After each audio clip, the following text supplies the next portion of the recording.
आप लोग कह रहे हैं आप लोग की नाराजगी जो विकास जी से है वो इस बात की है कि वो बोले क्यों नहीं आप लोग के मसले पर? ना बोले ना बोल रहे हैं। यहाँ भी तो देखिए जी, क्या नाम है आपका? विष्णु त्रिपाठी। यहाँ इंतजार कर रहे हैं, यहाँ भी वो ऐसी घटना हो जाए तब सर आए कि हाँ सर आप सही हैं। बाकी यहाँ भी तो हो रहा है, वही चीज़ें हो रही हैं। यहाँ भी अंडरग्राउंड में हो रहा है। आप यहाँ आप कुछ नहीं, आप क्लास जब चल रहा हो या जितने लोग पूछिए, क्लास में 500 बच्चे बैठे हैं, आप सब छोड़ दीजिए कि भैया बाढ़ आ जाए, भूकंप आ जाए, सब छोड़िए। एक छिपकली छोड़ के चेक करिए, अगर बच्चे बाहर निकल जाए तो आप बताइएगा। बच्चे निकल नहीं पाएंगे, इतनी जगह नहीं निकलने का क्या एक ही रास्ता है? नहीं, रास्ते तो बहुत सारे हैं। आप इतना कंजेस्टेड है, बच्चे बैठने के लिए जगह नहीं है। कैसे बैठाए हुए आप जाके एक बार क्लास में देखिए, चेक करिए। जी, मैं आपको बता दूं, क्या नाम है आपका? डॉक्टर विक्रम चौरसिया नाम हुआ मेरा। पढ़ाई तैयारी कर रहे हैं आप? जी, तैयारी कर रहा हूँ, बैक टू बैक दे रहा हूँ। इसी मेंटरशिप में बैठते थे। इतना भूल भुलैया है अंदर बेसमेंट में, गलती से भी कोई शॉर्ट सर्किट लगता है या कोई जैसे नाला ओवरफ्लो हो जाता है, पिछली बार भी हुआ था, और पानी गया तो वहाँ तो कैजुअलिटी जो हुआ सबको ने देखा। लेकिन यहाँ हज़ारों के तादाद में होगा और बचना मुश्किल हो जाएगा। यहाँ ऐसे हालात है, आप अंदर जाके रिपोर्टिंग कर लीजिए। हम सब अपनी ड्यूटीज तो निभा रहे हैं। इस देश के युवा, इस देश के मध्यम परिवार के जो बच्चे गांव से छोटे छोटे शहरों से आते हैं पढ़ने के लिए, वो अपनी ड्यूटीज तो निभा रहे हैं आर्टिकल 51।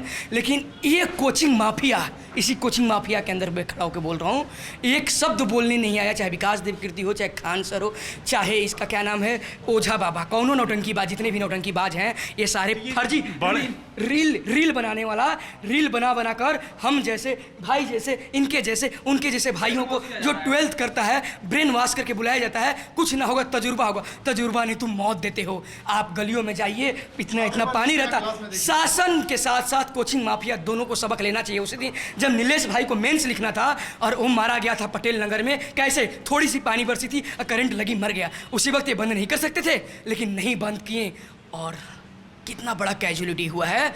मीडिया छुपा रही है, लोग छुपा रहे हैं। वहाँ आप देखिए, उन माँ बाप के धड़कनों से समझिए, उस बहन के बारे में सोचिए, उसके भाई गया होगा, उसकी बहन गई होगी तो उसके ऊपर क्या गुजरा होगा। लेकिन ये एथिक्स पेपर 4 पढ़ाते हैं, एथिक्स एंड इंटीग्रिटी। इनके अंदर इतनी सी नैतिकता नहीं है कि ये आकर एक शब्द बोल दें कि हाँ संवेदनाएं हमारी तुम लोग के साथ है बच्चों। इतना ये कह देते हैं तो हम सारे छात्र इनके लिए जान की बाजी लगा देते हैं, जान दे देते हैं। लेकिन ये मक्कारों ने एक भी नहीं शब्द बोला। ये कोचिंग माफिया ने है।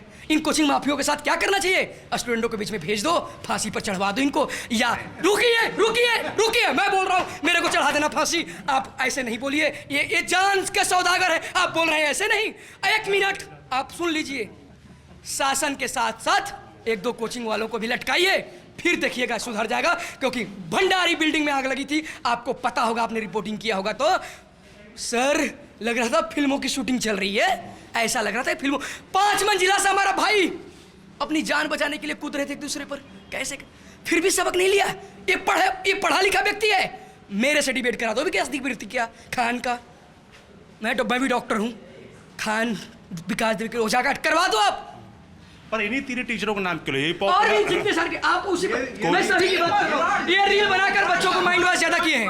ये रील बनाकर, क्योंकि कोचिंग तो बहुत सारी हैं, बहुत सारी और बड़ी बड़ी कोचिंग हैं, नाम से भी नहीं। मैं इनसे मेरी दुश्मनी थोड़ा ना है सर। मैं स्टूडेंट हूँ, मेरी बैकग्राउंड आप चेक कर लो। मैं किसी पॉलिटिकल पार्टी में नहीं हूँ, ना ही कोई राजनीति। मैं छात्र की बात कर रहा हूँ, अपने भाइयों की बातें कर रहा हूँ। मेरा पूरा प्रूफ निकलवा लो। मैं किसी राजनीतिक दल में नहीं हूँ कि आप बोल रहे हैं कि इसने का क्यों नाम ले रहा है। जैसे जो नहीं, सारी टीचरों की बात कर रहे हैं जो अपने आप को टीचर तो है नहीं, सौदागर है, मौत का सौदागर। वो गुरु तो है नहीं। वो रील बनाकर वो सिर्फ अपना व्यू बढ़ाकर लोगों तक पहुंचते हैं। क्या पहुंचते हैं? कुछ ना होगा, तजुर्बा होगा, पता नहीं कौन कौन सा मीठी मीठी शब्दें निकाल देते हैं और बच्चों को समझ में नहीं आता है।